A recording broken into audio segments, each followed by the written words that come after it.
또 말씀이 잘 설명되기 때문에요. 여기까지만 봉독하고요. 학개서 1장 1절에서 8절까지의 말씀을 중심으로 나무를 가져다가 성전을 건축하라 라는 제목으로 함께 말씀의 은혜를 나누시겠어요. 저는 개인적으로 이 말씀에 대해서 참 이미 한참 전부터 마음의 부담을 많이 가졌어요. 자꾸 이 말씀을 전해야 되는데 전하고자 하는 제 마음이 갈등을 일으켜요.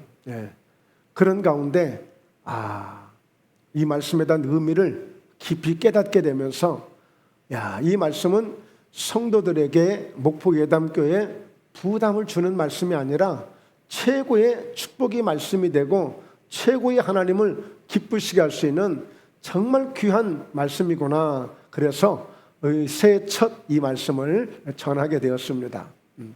금년 한 해 2024년도 우리가 출발하면서 성전 건축 한번 해보려고 해요. 성전 건축. 성전 건축 한번 해보려고 합니다. 우리 목사님 새해부터 떡국을 잘못 드셨나? 그런데 여러분 성전 건축 한번 해보게 해요. 오늘 말씀을 통해서 함께 은혜가 될 수 있기를 소망합니다. 자, 이 그림은 바로 일명 솔로몬의 성전이라고 그래서 역사 이래 창세 이래 가장 첫 번째 지어진 성전이에요.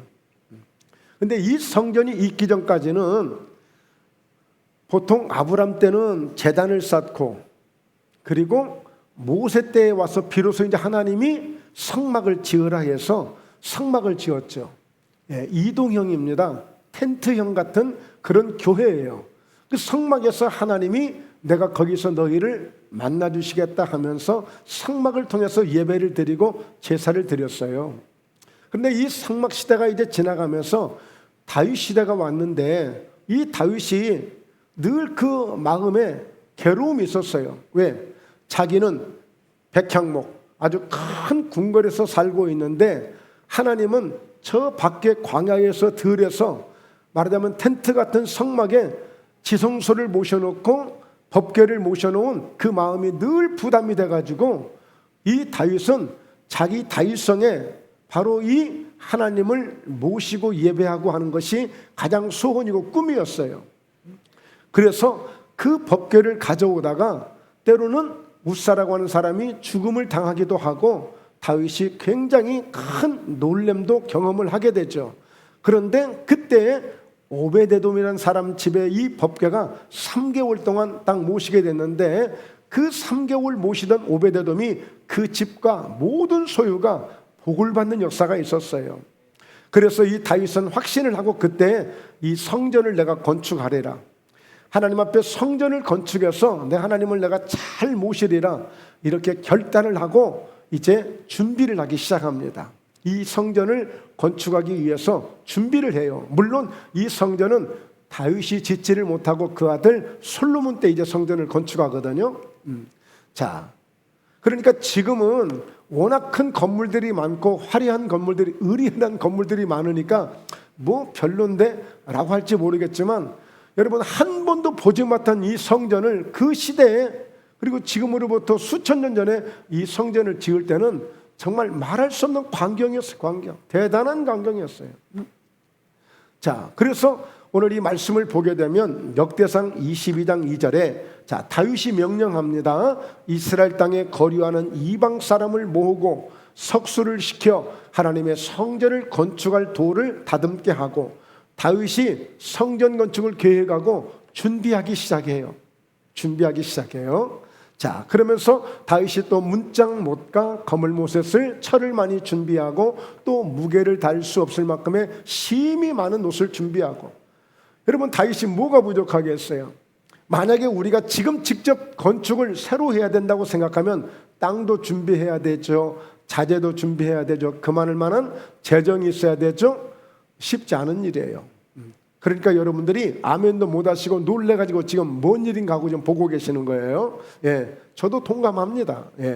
쉽게 할 수 없는 일이에요. 자, 그러면서 자, 4절에 보면요.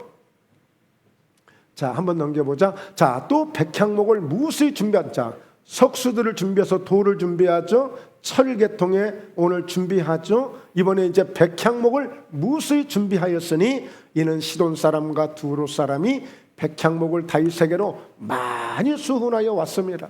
다윗이 건축을 하겠다고 하니까 이렇게 주변 나라에서까지도 도와주고 또 다윗이 주문을 해서 이렇게 최상의 재료를 준비하게 됩니다. 자, 그러면서 22장 6절에 보면 다윗이 그 아들 솔로몬을 부릅니다.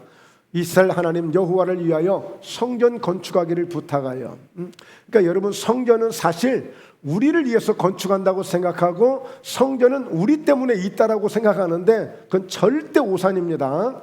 그거는 우리가 잘못 알고 있는 거예요. 성전은 하나님을 위해서, 하나님의 영광을 위해서 성전이 있는 것이지 절대 우리를 위해서, 나를 위해서 있는 게 아니에요. 교회가 부흥되면 성전을 더 크게 짓거든요. 성도를 편리하기 위해서 하는 것 같지만 아니에요. 그 중심은 항상 하나님의 영광을 위해서 하는 것입니다. 자, 여호와를 위하여 성전 건축하기를 부탁을 해요. 솔로몬에게. 왜 그랬을까요? 다윗이 성전을 건축하고 싶은데 하나님이 허락지 않아요. 자, 그래서 7절에 보세요. 다윗이 솔로몬에게 이르되 내 아들아, 나는 내 하나님 여호와의 이름을 위하여 성전을 건축할 마음이 있었다. 네? 맞죠? 있었어요. 건축하고 싶은 마음이 아주 굉장했습니다. 막 뜨거웠습니다. 자, 그런데 8절에 보면, 자, 8절에요. 여호와의 말씀이 내게 임하여 이르시되 너는 피를 심히 많이 흘렸고 크게 전쟁하였느니라. 네가 내 앞에서 땅에 피를 많이 흘렸은즉 내 이름을 위하여 성전을 건축하지 못하리라. 다윗이 전쟁을 많이 했잖아요. 싸움을 잘하고 아주 하나님의 믿음도 좋았지만 믿음이 좋은 만큼 전쟁을 많이 해서 피를 많이 흘렸어요. 그래서 너는 네가 피를 많이 흘렸으므로 네 이름을 가지고 성전을 건축할 수 없을 거야 라고 이렇게 하나님이 말씀하셨다는 얘기를 지금 아들 솔로몬에게 얘기하는 거예요. 자, 그러면서 9절에 보라, 한 아들이 내게서 나리니 그는 온순한 사람이라 내가 그로 주변 모든 대적에게서 평온을 얻게 하리라. 그의 이름을 솔로몬이라 하리니 이는 내가 그의 생전의 평안과 안일함을 이스라엘에게 줄 것임이니라. 하나님이 이렇게 응답을 주셨다는 거죠. 이 이야기를 다윗이 솔로몬에게 지금 전해주고 있습니다. 자, 그러면서요, 우리 한 번 더 넘겨보죠. 14절에 보면 내가 환난 중에 여호와의 성전을 위하여 금 10만 달란트와 은 100만 달란트와 놋과 철을 그 무게를 탈 수 없을 만큼 심히 많이 준비하였고 또 제목과 돌을 준비하였으나 너는 더할 것이며. 자, 그러면서 15절 또 장인이 내게 많이 있나니 곧 석수와 목수와 온갖 일에 익숙한 모든 사람이니라. 자, 이어서 16절에요. 금과 은과 놋과 철이 무수하니 너는 일어나 일하라. 여호와께서 너와 함께 계실지로다 하니라. 아멘. 여러분, 이 성전 건축의 중요한 것 중 하나는 내가 하고 싶어서 되는 일이 아니에요. 천하의 다윗이 이 성전을 건축하기를 그렇게도 간절히 바라고 원했지만 하나님이 너는 안 돼. 네 아들 중에서 한 아들을 선택하되 온순하고 너처럼 이렇게 전쟁을 해서 피를 흘리지 않은 그런 손길을 통해서 내가 이 성전을 받고 싶다. 그러니까 여러분, 성전에 참여할 수 있는 것도, 성전을 건축할 수 있는 그런 기회를 얻는 것도 아무나 얻을 수 있는 게 아니에요. 그래서 사실은 우리 예수 믿으면서요, 내 평생에 한번, 내 사는 동안에 나도 한번 성전 건축 한번 참여할 수 있는 것, 이런 은혜를, 이런 기회를 잡는 것도 굉장히 큰 축복입니다. 그리고 그 가운데요, 여러분 보세요. 다윗은 아들들이 많이 있어요. 그런데 다윗이 이 성전을 건축할 때 다윗이 솔로몬아, 오늘 형제들이랑 잘 의논해서 건축을 좀 했으면 좋겠다, 이렇게 하면 좋을 텐데요. 자, 여러분, 유독 솔로몬에게만 이 기회가 갑니다. 솔로몬에게만. 여러분, 이것을 보면서요, 바로 다윗이 솔로몬을 얼마나 사랑하고 있었는가를 알 수 있어요. 얼마나 사랑하고 있었는가를. 그러니까 이 다윗은 정말 이 솔로몬에 대해서 아낌없이 막 더 이상 어떻게 더 못해 줘가지고, 여러분 계속 말씀을 보면 어마어마합니다. 하여튼 백성들을 막 충원하고 동원해서라도 막 기술자를 붙여주고, 그래서 많이들 협력하게끔 하고 협조하게끔 하고, 얼마나 많은 그런 그 사랑을 솔로몬에게 쏟는지 몰라요. 그래서 정말 내가 내 자녀를 사랑하고 내 자녀를 정말 귀하게 여기면 이 다윗이 가장 귀한 것을, 가장 소중한 것을 솔로몬에게 맡기는 것처럼, 정말 자녀를 사랑한다면 우리 또한 내가 할 수 없는 것을 내 자녀를 통해서 할 수 있게끔 이 성전을 건축하는 일에 함께 참여시키는 것 또한 아주 자녀를 위해서 좋은 일이라고 여겨집니다. 여러분, 보통 보면 우리 장모님도 이제 돌아가신 지가 얼마 안 됐습니다만, 보면 제가 봐서는요, 그 모아둔 거, 꼬깃꼬깃 모아둔 거, 그거 그냥 잘 쓰시고 이렇게 했더라면 제가 볼 때 최소한도 5년에서 10년 정도 더 사실 수 있었어요. 좀 아플 때 병원도 좀 가시고, 좀 좋은 약도 좀 드시고, 뭔가 좀 쉴 때 좀 쉬시고, 그랬으면 제가 봤을 때는 최소 5년에서, 그리고 고생도 좀 덜 하시고, 뭘 그거 예끼고 숨겨두냐고. 그 주어봐야 자식들한테 잠시는 도움이 될 수 있겠죠. 응? 그런데 자식들이 생각할 때 정말 또 그것을 귀하게 여기고, 정말 이건 정말 쓸 수가 없는 돈이야, 정말 아빠가 남겨놓은 거야, 엄마가 남겨놓은 거야. 그래서 어떻게 하든지 뭔가 그것을 알뜰하게 쓰려고 하면 또 모르겠는데, 야, 이거 공돈 생겼으니까 우리 여행이나 하자야. 공돈 생겼는데 우리 뭐 그냥 가서 그냥 백화점 가서 쇼핑이나 실컷 하자야. 예. 물론 우리 모든 성도님들 자녀들은 그런 일이 없겠지만 그럴 수 있는 가능성이 많아요. 그리고 그거 없어도 살고 있어도 살 수 있는 것인데, 사실 보면은 우리 부모님들은 자녀를 그렇게 사랑해요. 그렇게 사랑하신다고요. 그럼 우리가 성경적 사랑은 그거 아니에요. 정말 자녀를 통해서 하나님이 기억하실 만하고, 내 자녀가 살아가는 동안에 하나님이 그 자녀를 책임질 수 있고 하나님이 그 자녀를 축복할 수 있는 그런 기회를 만들어 주는 것 또한 가장 위대한 유산이라고 생각이 돼요. 그것을 오늘 말씀이 보여주고 있어요. 이제 그것을 말씀이 보여주고 있어요. 여러분, 그랬던 이 솔로몬 성전이 어느 때가 되니까, 물론 그때 그 성전은 아니에요. 최근에 지금 우크라이나 이런 전쟁터에서 일어난 사진인데, 이렇게 완전히 이스라엘도 멸망을 당해요. 전쟁이 일어나서 성전이 무참하게 무너지고 말아요. 성전이, 그 화려했던 성전이 무너집니다. 그러면서 많은 백성들이 또 바벨론으로 포로로 끌려가기도 하고, 나라가 완전히 폭삭 망해버리는 나라가 되고 말아요.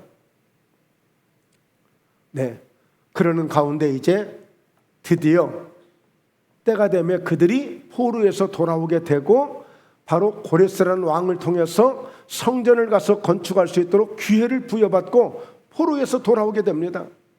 그동안 전쟁에서 그 성전의 유물까지도 다 뺏어갔는데 그것까지도 다 돌려주면서 돌아가거든 성전을 건축하라고 오늘 이렇게 기회를 줘요.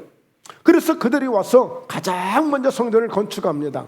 그런데 그 성전이 건축이 중단이 돼버려요. 중단이 돼요. 그것도 몇 년? 18년 20년 가까이 중단이 되자 하나님이 드디어 이제는 더 이상의 참지를 못하시고 학계 선지자를 불러서 이 성전을 건축할 것을 말씀해 주고 있어요. 자, 그래서 오늘 이 말씀이 지금 우리에게 주어지고 있는 거예요. 자, 다리우 왕 제2년 여섯째 달 곧 그 달 초하루에 여호와의 말씀이 선지자 학계로 말미암아. 자, 하나님의 말씀이 선지자 학계로 말미암아. 참고로요, 이 학계 선지자는 딱 3개월 사역하고 사역을 끝냅니다. 딱 하나님이 3개월 딱 쓰셔. 3개월 쓰셔. 6월 초하루에 여호와의 말씀이 선지자 학계로 말미암아 시작이 됐는데, 바로 9월 24일 날 거의 한 4개월은 안 되고 3개월은 조금 지난 그 시간 딱 학계 선지자는 이 사역을 감당하는데, 즉 하나님이 가장 중요한 일을 맡기실 때에 학계를 불러서 이 사명을 감당하도록 하신 거예요. 자, 그래서 학계로 말미암아 그때 당시 유다 총독 스룹바벨에게 또 대제사장 여호수아에게 이 말씀이 가도록 해주신 거예요. 자, 그러면서 2절에 만군의 여호와가 이같이 말하여 이르노라, 이 백성이 말하기를 여호와의 전을 건축할 시기가 이르지 아니하였다 하느니라. 하나님이 보시니까요, 그때 당시에 이 유다 백성들이 포로에서 돌아와서 그때만 해도 막 성전을 건축했다고 하고 그렇게 막 열심을 하더니 어느 때가 되니까 그 마음이 싹 식어지면서 이제는 이런저런 핑계를 대는 거예요. 여러분, 뭔가 하려고 하는 어떤 의욕보다도 안 하려고 하는 마음이 더 핑계거리가 많습니다. 합리화시킬 수 있는 일들이 더 많아요. 뭘 하려고 하는 사람은 그냥 해요. 근데 안 할 사람은 이렇게 저렇게 어떻게 하든지 안 할 이유를 대거든요. 그러니까 그때 당시에 건축할 시기가 이르지 아니하였다. 아이고, 우리도 지금 살기 힘든데, 아니 이제 우리도 와서 좀 겨우 정착하고 우리도 살기 힘든데 무슨 성전 건축이야, 그냥 살아. 이제 살아보니까 또 괜찮잖아. 이런저런 다양한 이유가 생기기 시작합니다. 특히 그때 당시는 사마리아 사람들이 그 이스라엘에 많이 남아있고 일부 유다인들도 많이 남아있는데, 포로에서 돌아온 사람들이 자기들만이 성전을 건축하겠다고 하는 거예요. 왜? 그들은 가서 고생도 하고, 그리고 그들은 직접 이런 사명을 받고 왔기 때문에 성전을 건축하겠다고 최선을 다해서 열심히 지금 준비하고 있는데, 그동안 남아있던 사람들 별로 고생 안 했다고 생각하고, 또 사마리아 사람들은 자기들이 원하는 그런 성전 건축이 아닌 거예요. 그러니까 방해하기 시작해요. 여러분, 어떤 성탄절이 다가오고 연말이 다가오고 새해가 다가오고 부활절이 다가오고 또 교회에서 부흥회를 하겠다, 무슨 건축을 하겠다 그러면 여러분, 뜻하지 않게 갑자기 생각지 않게 방해하는 세력이 생겨. 그래서 이 일이 잘 진행이 되지 않을 때가 있어요. 특히나 성전 건축할 때는 참 말도 많고 탈도 많고 사연도 많습니다. 정말 어려운 일입니다. 때로는 건축할 때 목사가 죽느냐 누가 죽느냐 할 정도로, 그 정도로 영적 전쟁이 심한 게 건축이에요. 그러니까 오늘 이 사람들도 이런 꼴 저런 꼴 더 이상 보고 싶지 않으니까 그냥 이유를 대서 건축이 중단되고 만 거예요. 그럴 수도 있는 거 아니에요? 그런데 이제 문제가 있어요. 그런데 문제가 있다고요. 어떤 문제입니까? 여호와의 말씀이 선지자 학개에게, 다시 선지자에게 하나님의 말씀이 임하시는데, 이때 성전이 황폐하였거늘, 여러분 지타가 그냥 말았으니 얼마나 황폐하고, 우리도 가끔 다니다 보면 건축하다 중간에 부도가 나서 제대로 준공이 안 된 건물들을 보면 얼마나 보기가 딱한지 몰라요. 아주 삭막하거든요. 그런데 너희가 이때에 완벽한 집에 거주하는 것이 옳으냐 그랬어요. 성전은 건축하다가 이렇게 황폐하게 놔두고 그냥 너희만 그렇게 편하게 그렇게 살면 좋겠냐는 거예요. 자, 하나님이 참 자존심이 많이 상하신 것 같아요. 참 자존심 상하신 것 같아요. 하나님이 뭐가 아쉬워서 그래 거처할 장소가 없어서 그 성전 건축하지 않았다 해서 하나님이 이렇게까지 말씀하실까? 우리 같으면 자존심 때문이라도 말 못할 거예요. 그냥 어려우면 어려운 대로 말 거예요. 근데 하나님 이렇게 말씀하시는 거예요. 그러면서 5절에 그러므로 이제 만군의 여호와가 이같이 말하노니 너희는 너희의 행위를 살필지니라. 너희들 한번 돌이켜봐라.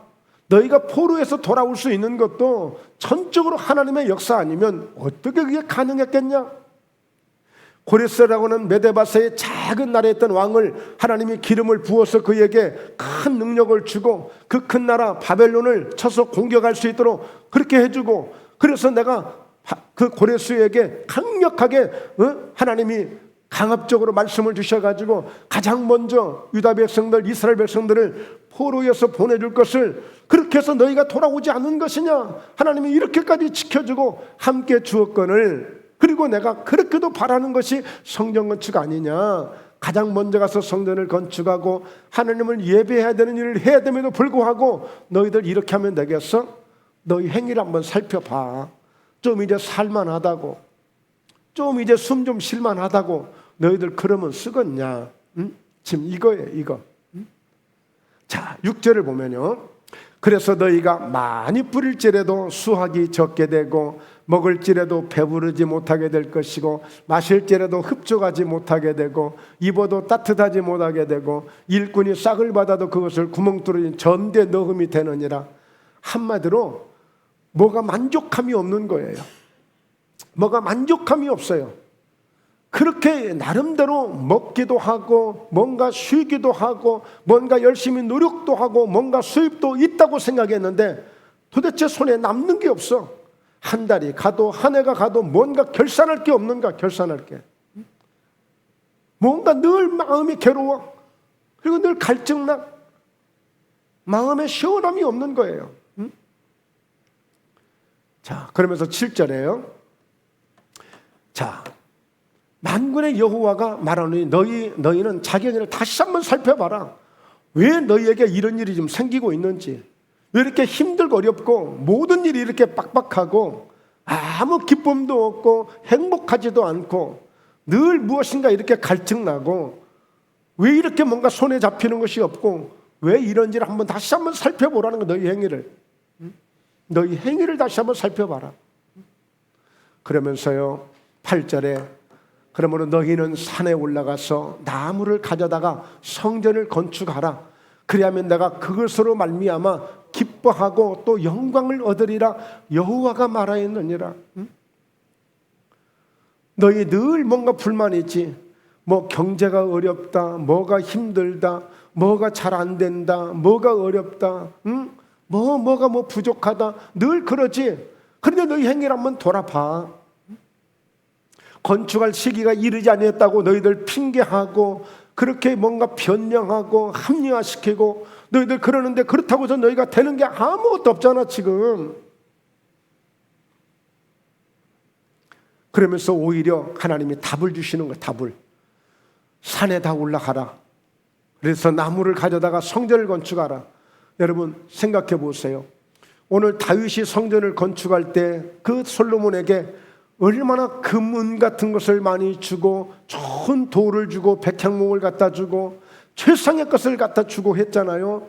그런데 하나님은요 그들의 마음을 받으시는 거예요. 성전을 얼마나 잘 건축했냐, 얼마나 돈을 많이 들였냐, 얼마나 크게 지었냐, 멋지게 지었냐, 이게 중요한 게 아니고 바로 하나님은 우리 마음이 하나님을 모시고자 하는 그 중심. 부모님들께서 자녀들에게 바라는 게 뭐예요? 화려한 것을 원하는 거 아니잖아요. 늘 그 마음을 원하시고 계시잖아요. 늘 마음만 생각해주는 아들, 마음만 생각해주는 그 딸만 생각해도 부모님은 늘 행복하고 좋으신 거 아니에요? 하나님은 이 성전을 통해서 어떤 역사를 하신다고요? 기뻐하시겠다는 거예요. 하나님이 너희가 나무를 가져다가 초라하지만 소박하지만 그냥 자그만하지만 너희가 그것을 가지고 성전을 건축해 놓으면 내가 너무너무 기쁠 것이고 또한 그것을 통해서 내가 큰 영광을 내가 얻으리라는 거예요. 영광을 얻으리라. 우리 성도들이 우리 백성들이 이렇게 지어준 것이라고 하나님이 자랑하고 싶은 거예요. 여러분 자녀들에게 선물 받은 부모님들은 우리 깐 아들이 해준 거야, 우리 딸이 해준 거야, 우리 며느리가 해준 거야. 여러분 자랑하는 것을 많이 보았거든요. 그럴 것 같아요. 그래서 우리 학교에서 1장 여러분 9절 10절을 보게 되면 한번 성경을 보시고 한번 읽어보세요. 같이. 너희가 많은 것을 팔았으나 도리어 적었고 너희가 그것을 집으로 가져갔으나 내가 풀어버렸느니라. 나 만군의 여호와가 말하노라. 이것이 무슨 까닭이냐? 내 집은 황폐하였으되 너희는 각각 자기의 집을 짓기 위하여 빨랐음이라. 그러므로 너희로 말미암아 하늘은 이슬을 그쳤고 땅은 산물을 그쳤으며 내가 이 땅과 산과 곡물과 새 포도주와 기름과 땅의 모든 소산과 사람과 가축과 손으로 수고하는 모든 일에 한죄를 들게 하였느니라. 하나님이 해방하신 것 같으네요. 건축하다 말고 안 하니까 하나님이 심통이 나신 것 같으네요. 우리가 일반적으로 생각하자면 하나님이 다 막으셨네요. 얼마만큼 하나님이 성전을 사랑하시고 아꼈으면 이렇게까지 하셨을까요? 그래서 결론은 산에 올라가서 나무를 가져다 성전을 건축해. 그거 어렵지 않잖아. 마음만 먹으면 할 수 있는 거 아니에요? 무슨 큰 돈이 들겠어. 그것도 못하겠냐? 하나님 지금 그거예요, 그거. 그래서 오늘 2024년도 이 시작이 되면서 저희 목포에도 함께 우리 모든 성도님들과 또 제가 함께 오늘 산으로 올라가자는 거예요. 가서 나무를 베어보자는 거예요. 나무를 가져다가 한번 하나님의 성전을 건축해보자는 것입니다. 그러면 이 나무를 어떻게 벨 것인지, 이 나무를 어떻게 가져가야 될 것인지, 이 나무가 주는 의미가 어떤 것인지를 계속 이어서 말씀을 통해서 함께 보겠습니다. 자, 두 번째, 여러분, 이삭이라고 하는 어린 아들이 나무를 짊어지고 자기를 죽이겠다는, 자기를 번제로 바치라고 하는 그 제단을 향해서 나무를 치고 올라가요. 자, 아버지 아브라함이 앞장서고 뒤에 이삭이 함께 따라가면서 나무를 장작을 메고 갑니다. 하나님이 아버지 아브라함에게 네 아들 이삭을 모리아산에 가서 번제로 바치라라고 했더니 지금 이 이삭은 영문도 모르고 지금 아버지를 따라가고 있어요. 아버지를. 그러면서 자, 이삭이 뭐라고 얘기하냐면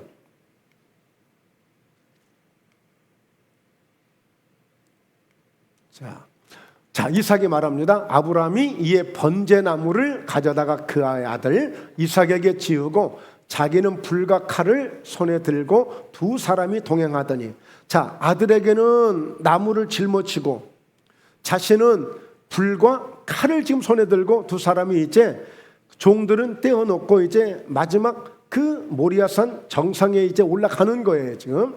자, 그때 이삭이 말합니다. 아버지, 아브라함에게 말하기를 내 아버지 하니 그가 그래 내 아들아 나 여기 있어 말해. 이삭이 이르되 불과 나무는 있거니와 번제할 어린 양은 어디 있습니까? 라고 하는 거예요. 기가 막힌 말을 합니다, 진짜. 이때 아버지는 마음속으로 무척이나 울었을 것 같아요, 진짜.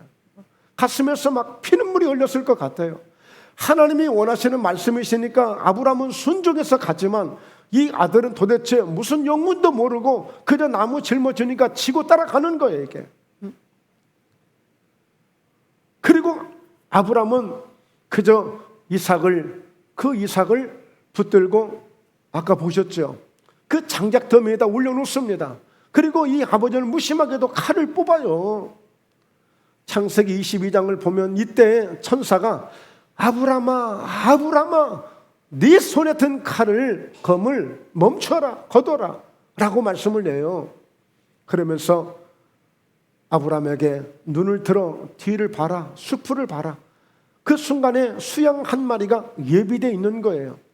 그러면서 창세기 22장 16절에 어떻게 말씀을 하시냐면 이르시되 여호와께서 이르시기를, 바로 아브라함에게 이르시기를 내가 나를 가르쳐 맹세하노니, 하나님이 어떻게 말씀하냐면 하나님이 내가 나를 가르쳐 맹세하기를 네가 이같이 행하여 네 아들 독자도 아끼지 아니하였은즉 내가 너를 축복하겠다고, 하늘의 별과 같이 땅의 모래와 같이 네 자손들을 셀 수 없도록 내가 세워줄 것이고 이 땅을 내가 축복하게 될 것이고 너를 약속대로 축복하시겠다는 것을 다시 한번 확실하게 증명해 줍니다. 그리고 이 시험 이후에 하나님은 아브라함을 더 이상 시험하지 않습니다. 이제 말하자면 100% 통과한 거예요. 판사가 되기 위해서, 검사가 되기 위해서 사법고시를 패스하고 면접을 하고 1차, 2차, 3차를 다 통과해야만이 될 수 있듯이 아브라함은 하나님 앞에 모든 시험을 통과하고 바로 주권이 세워진 믿음을 가지고 바로 약속대로 오늘 민족의 조상이 되고 모든 복의 근원이 되어지고 실제적인 하나님의 축복의 사람으로 우리 믿음의 조상이 될 자격을 얻고 하나님께 인정을 받는 그런 기회가 되어진 거예요. 사랑하는 성도 여러분, 이삭이 짊어졌던 그 나무, 내가 그 나무에 올라가서 내가 번제 제물로 드려짐으로 내가 죽을 수 있는 나무를 내가 짊어지고 간 거예요. 그러나 오히려 그것은 내게 고통을 주는 짐이 아니고 내게 아픔을 주는 짐이 아니라 그것을 통해서 하나님의 축복을 확인하게 되고 하나님의 영광을 받으시는 기회가 되어지고 내 인생의 가장 최상의 하나님의 역사가 있는 그런 축복이 된 거예요. 그래서 이삭의 삶을 보면 이삭은 정말 예수님 같은 순종을 하게 되는데 이삭의 삶 속에는 고통이 별로 없어요. 예, 고통이 별로 없습니다. 아주 그저 그의 가는 길은 순탄할 뿐이에요. 아내를 만나는 것도 쉽고 그가 살아가는 인생 속에 특별한 어려움을 만나지 않아요. 바로 아버지를 통해서 그 아들에게 고통을 준 것 같지만 그러나 그 아들을 통해서 하나님이 영광을 받으시고 축복하시는, 그래서 오늘 우리가 이삭처럼 나도 나무를 짊어지고 갈 수 있는 이런 기회를 우리가 가져야 될 줄로 믿습니다. 할렐루야, 할렐루야. 네, 여러분, 이 아버지가 아들에게 이 장작을 짊어질 때에 그 아픔과 그 고통은 가슴이 찢어질 정도가 아니라 아예 가슴이 그냥 폭발할 정도예요. 그러나 그것을 인내해가면서 하나님이 원하시는 그 일을 감당했을 때에 야, 이제 네가 네 아들 독자 이삭을 사랑하는 것보다 나를 더 사랑하는 것을 내가 이제 알겠다는 거예요. 하나님이 확인할 수 있는, 하나님이 인정하실 수 있는 그런 나무를 한번 짊어져 보자는 거예요. 셋째로 예수님께서 지신 나무 십자가예요. 예수님께서 지신. 자, 여러분, 우리가 너무나도 잘 알지만 이런 광경은 수도 없이 많이 보셨을 거예요. 특별히 오늘 말씀을 보면, 자, 넘겨보시죠. 네. 마가복음 15장 20절에 희롱을 다 한 후 자색옷을 벗기고 도로 그의 옷을 입히고 십자가에 못 박으려고 끌고 나가니라. 그러니까 희롱을 다 했다는 이야기는 예수님을 신문하고 고문하고 침배침을 당하고 뺨을 때리기도 하고 갈대를 갖다가 조롱을 하기도 하고 네, 손바닥으로 치기도 하고 그랬단 말이에요. 그 모든 그 채찍에 또 맞아서 막 피가 흘리기도 하고 그 모든 이 희롱을 다 한 후에 자색옷은 자칭 왕이라고 하니까 자색옷을 입혀주고 참 왕이 멋있다고 조롱을 한 거예요. 다시 그 옷을 벗기고 원래 입으셨던 옷으로 다시 갈아입히고 십자가에 못 박으려고 이제 끌고 나가는 거예요. 끌고 나가. 그 관정에서, 그 광장에서 끌고 나가 예수님이 아주 지칠 대로 지쳐 계시니까. 그러면서 21절에 마침 알렉산더와 루포의 아버지인 구레네 사람 시몬이 시골로부터 와서 지나가는데 그들이 그를 억지로 같이 가게 하여 예수의 십자가를 지우고, 예수님이 더 이상 질 수 없는 그 십자가를 구레네 시몬이 지게 돼요. 그래서 장차 이 구레네 시몬은요, 엄격결에 부류 중에 그 십자가를 지고 장차 나중에 보니까 그 안에는 바울이 바로 누포의 어머니를 나의 어머니라고 이렇게 고백할 정도로 바울이 그렇게 사랑을 했고, 바로 오늘 누포의 아버지, 그의 아들은 또 아들대로 하나님이 쓰시는 그런 인정된 그 믿음의 가문이 된 것을 볼 수가 있습니다. 여러분, 십자가를 지는 것, 나무를 짊어지는 것, 이것은 절대 하나님 앞에 결코 버리지 않습니다. 하나님이 기억하시는 일이에요. 그래서 22절에 예수를 끌고 골고다라 하는 곳 하면 해골의 곳에 이르러 아주 최고의 그런 고통스러운 곳을 향해서 이 십자가 나무를 짊어지고 간 거죠. 나무 십자가를 짊어지고 바로 그 골고다까지 올라가셔서 십자가를 지신 게 아니겠어요.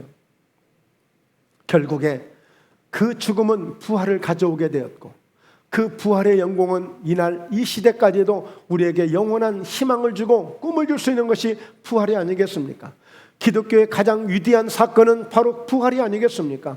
어느 종교도 모방할 수 없고 어느 종교도 감히 흉내도 낼 수 없는 이 부활, 바로 이 나무 십자가를 짊어지고 이 죽음을 통해서 얻어진 결과가 부활의 영광인 거예요.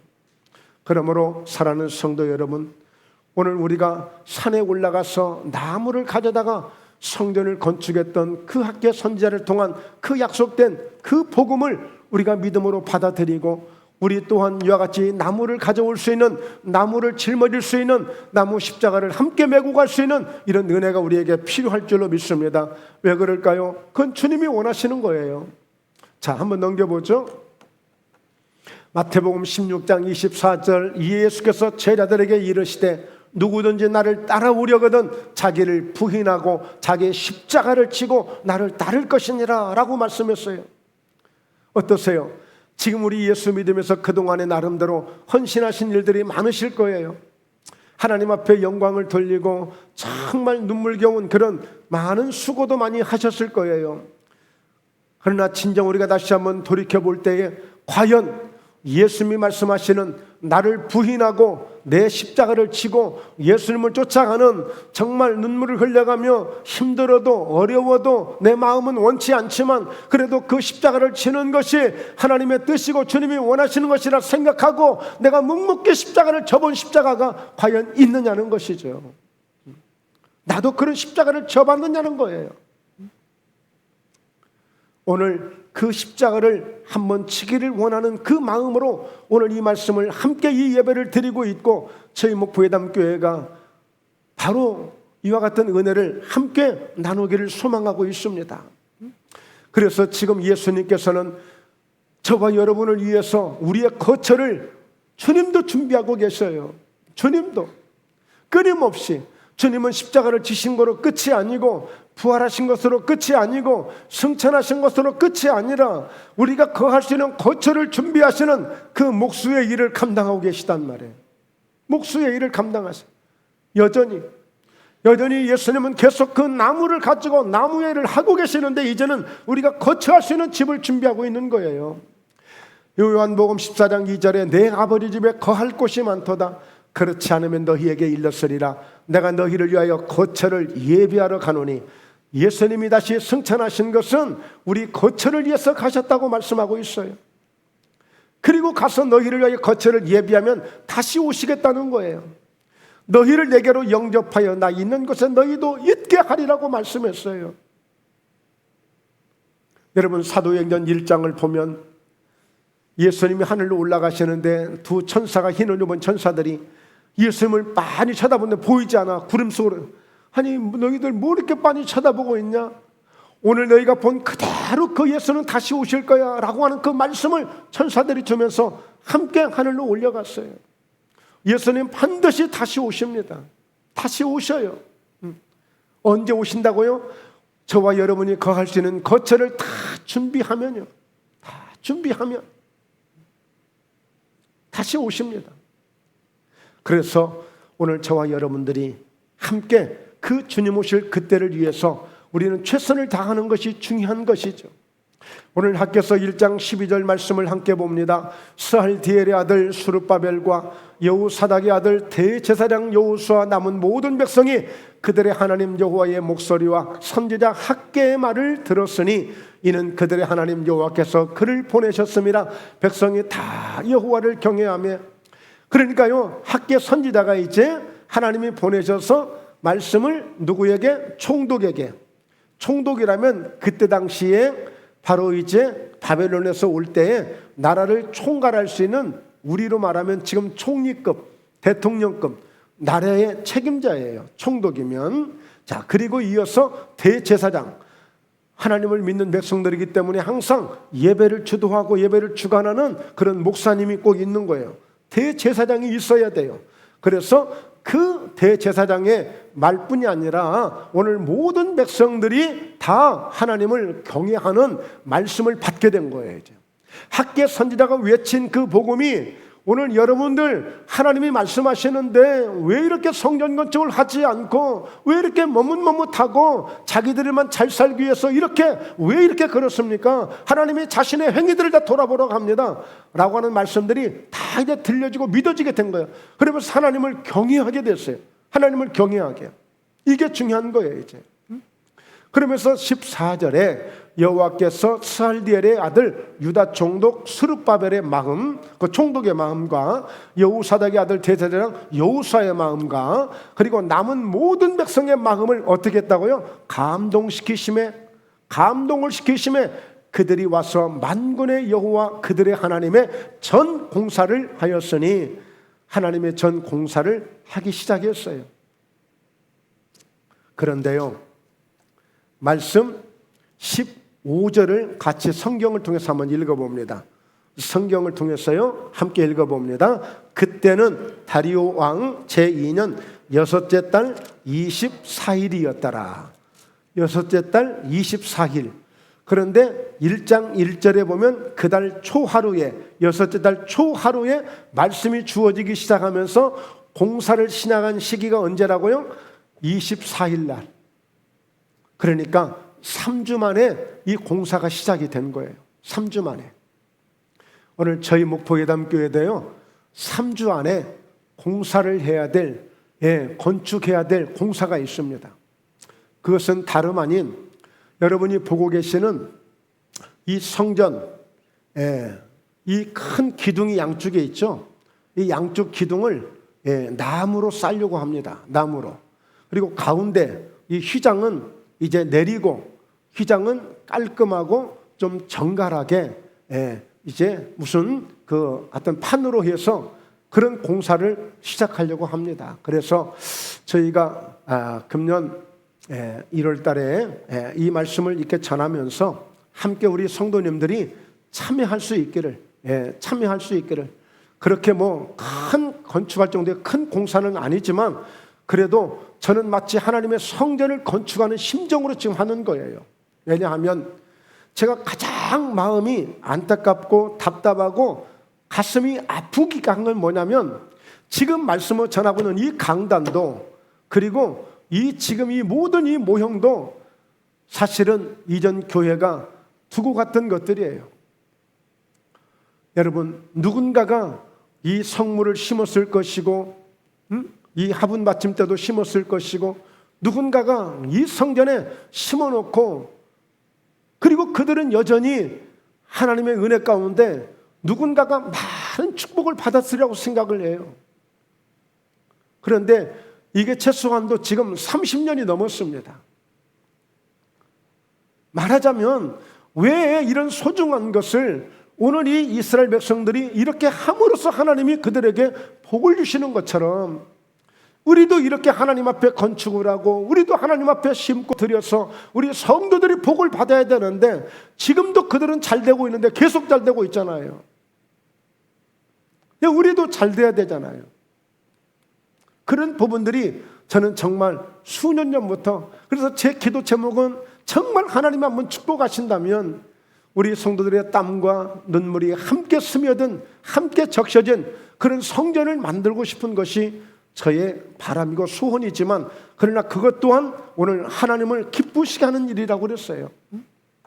자, 나중 영광이 이전 영광보다 크게 될 것이고 곧 이곳에 평강을 주시게 될 터이니 곧 여호와의 말씀이라고 했기 때문에 오늘 여러분, 사랑하는 성도 여러분, 오늘 이렇게 다윗이 그 아들 바로 솔로몬에게만 유독 그 기회를 주면서 그 솔로몬이 세상에 그렇게도 형통하고 솔로몬의 왕처럼 많은 영화를 누린 그런 왕도 없습니다.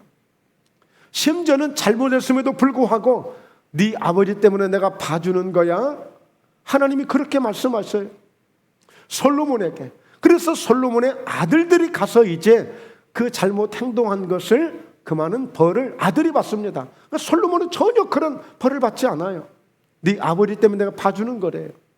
여러분, 우리 자녀들에게 정말 다윗이 그 아들 솔로몬에게 기회를 주신 것처럼 우리 성도님들도 마지막에다 생각하시고 내 자녀에게 이런 기회를 주리라는 이런 믿음을 갖고 한번 참여하십시오.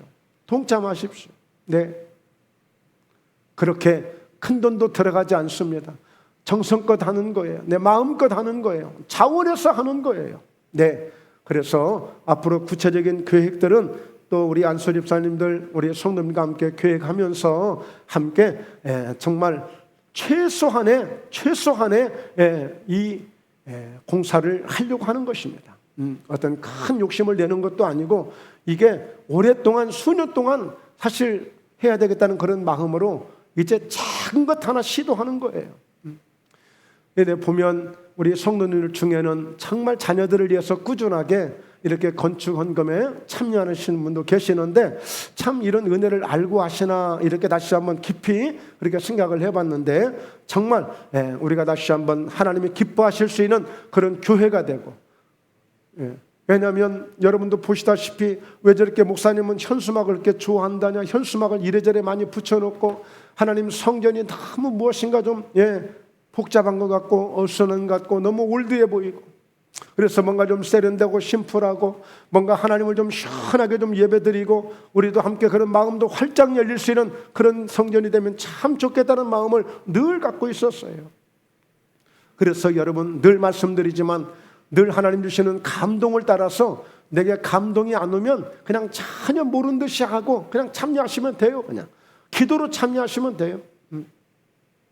그래서 우리가 정말 이 새해 첫 예배를 통해서 우리가 늘 여러분 실제 우리는 하나님의 성전들이에요. 그래서 성경에도 보면 우리가 건축 잘 되기를 원하는 그런 말씀들도 있습니다. 그래서 성전 건축은 하나님을 기쁘시게 하는 일이고 하나님 앞에 영광을 된 일이기 때문에 오늘 이 첫 예배가 여러분들에게 부담이 되었다면 오늘 큰 축복을 받고 은혜를 받은 것입니다. 전혀 부담이 안 됐다면 하나님의 일에 별로 관심이 없는 거예요. 그래서 이 부담이 돼도 좋은 일이고 부담이 안 돼도 좋은 일인데 우리 하나님 앞에 기도해 주시고요. 어쨌든 제 개인의 어떤 영광을 위해서도 아니고 하나님의 영광을 위한 저희 목포회담교회가 2024년도에는 우리 한수 집사님이 대표기도 하신 것처럼 금년에는 많이 부흥돼야 돼요. 그 얘기는 뭐예요? 많은 영혼들을 살려내야 돼요. 그래서 더 우리가 성령의 충만함을 갖고 더욱더 말씀으로 믿음으로 더 충만해서 하나님의 일을 기쁘시게 해야 될 줄로 믿습니다. 기도합니다.